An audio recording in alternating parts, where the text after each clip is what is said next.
Once upon a time, in a land far, far away, there lived a humongous and hairy giant named Wilfred. One brave little boy saw something special in this timid giant. And so begins our story of friendship and sacrifice that will remind readers of any age just how important one voice, no matter how small, can be. Our story begins in a faraway place where there once lived a lonesome giant named Wilfred. Wilfred was humongous and hairy, and the thing that he wanted most of all in the whole wide world was a friend. One day, Wilfred came across a little town with people in it. These little people were very unusual. They didn't have a single hair on their heads, not even the ladies. In this odd little town, there were little bald children playing. Wilfred wanted to join them, so he did, and they all ran away. All except one brave little boy who said to the big hairy giant, "Sit!" And Wilfred did. Said the boy. "Stand on one foot." And Wilfred did. "Play golf." And Wilfred did. "Play the ukulele." And Wilfred did. "Do my math homework." And Wilfred did. "Reenact the Battle of Waterloo." And Wilfred did. The little boy and the big hairy giant had so much fun that they decided Wilfred would come back the very next day. Meanwhile, the little bald townspeople watched as the big hairy giant lumbered away. They wanted hair too, and with winter coming fast, they wanted it soon. So the little bald people in the little bald town came up with a big and nasty idea. When Wilfred came back the next day, a few of the little bald people stopped him and told him that big hairy monsters were not allowed in their little bald town.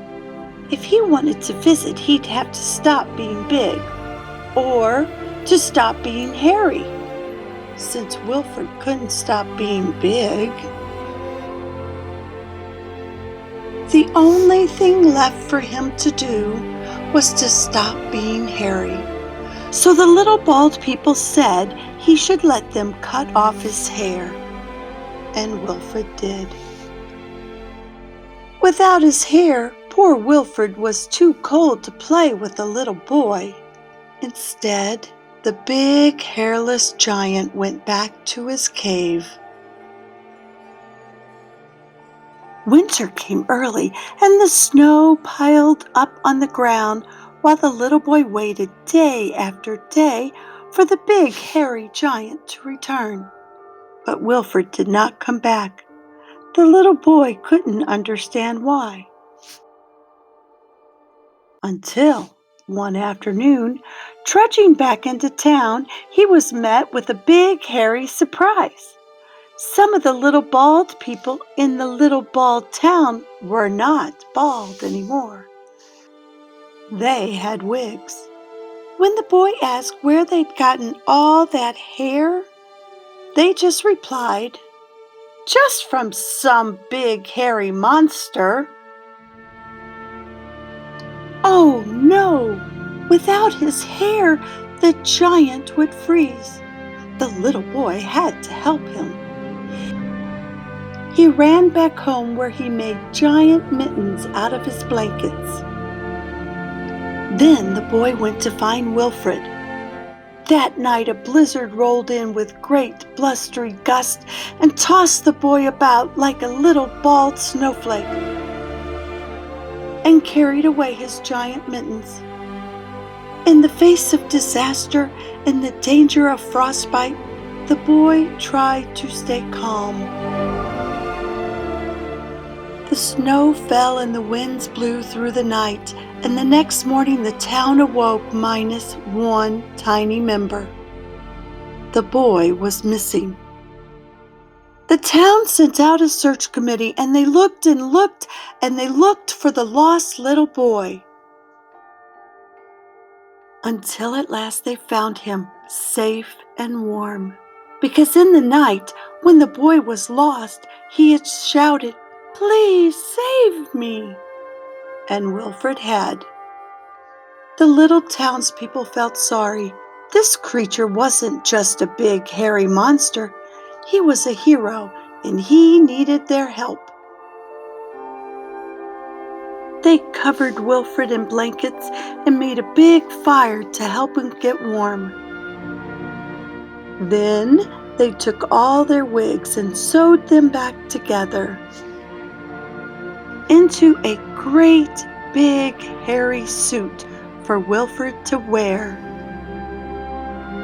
And that's how Wilfred came to have a zipper, a smile,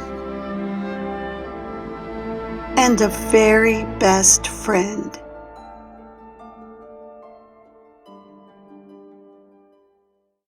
What a great story about what it means to be a friend. Just because Wilfred was different didn't mean the little boy could not be his friend. And what a great lesson all the townspeople learned too. Hey, thanks for listening to Storytime with Lorelei. Please click like and share this video with your friends. See you next time. Bye.